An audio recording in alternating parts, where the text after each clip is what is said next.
the Prime Minister of Malaysia did proclaim and declare that Singapore shall, on the 9th day of August in the year 1965, cease to be a state of Malaysia and shall become an independent and sovereign state and nation. 1968年，新加坡独立才第3年，英国軍事力量正在撤離，岸邊留下一片船屋和一批熟練工人。新加坡政府把吉寶港的這片船屋從港務局拆分出來，成立了一家船廠吉寶。那個年代，這種政府股東加戰略資產的組合在東亞並不少見，結局也大多相似，被保護的時候還能運轉，一旦放進市場裡競爭，就慢慢失了方向。但吉寶走了另一條路。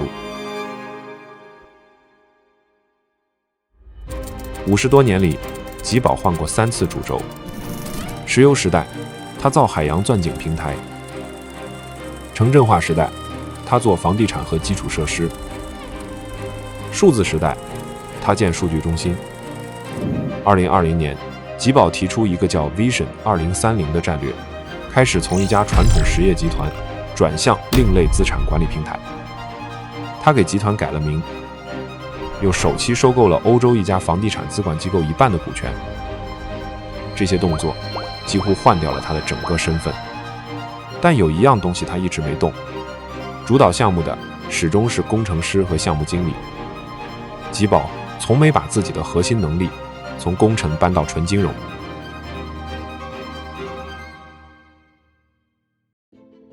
要理解吉寶今天的位置，得先想清楚一件事： AI 時代最稀缺的資源到底是什麼？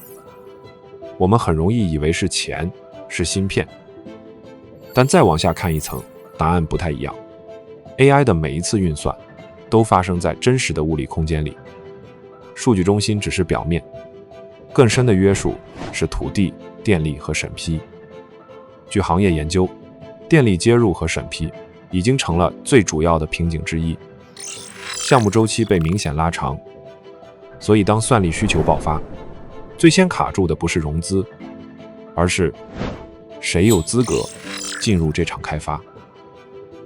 這一點在新加坡格外明顯。這座城市國家國土不到800平方公里，電力高度依賴進口天然氣。2019年，它因為電力、土地和可持續性的壓力，暫停了大部分新數據中心審批。此後，雖然從2022年起逐步重新開放，但門檻極高，放出來的新增容量非常有限。在這樣的市場裡，決定一個項目能不能落地的，不再是誰願意出錢，而是誰能進入開發程序。而能穩定進入這道門的機構，往往已經在資質、政府關係和工程交付記錄上積累了很多年。吉寶的數據中心已經做了20多年，這20年累積下來的，正是這種進得了門的資質。這裡有一件容易被忽略的事：2023年，吉寶其實已經把整個海洋工程業務賣掉了，那是他做了大半輩子的生意。可吉寶今天的位置，恰恰還建立在工程能力上。所以真正的問題是，賣掉了造船的生意，造船的能力到底有沒有被留下來？過去20年，資本市場獎勵的是最先發現需求的人。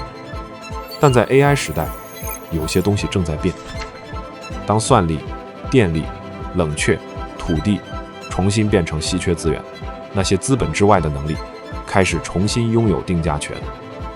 從船屋到海洋平台，到基礎設施，到數據中心，吉寶每一次轉身都沒丟掉上一程攢下的能力，只是換了一個被時代需要的方式。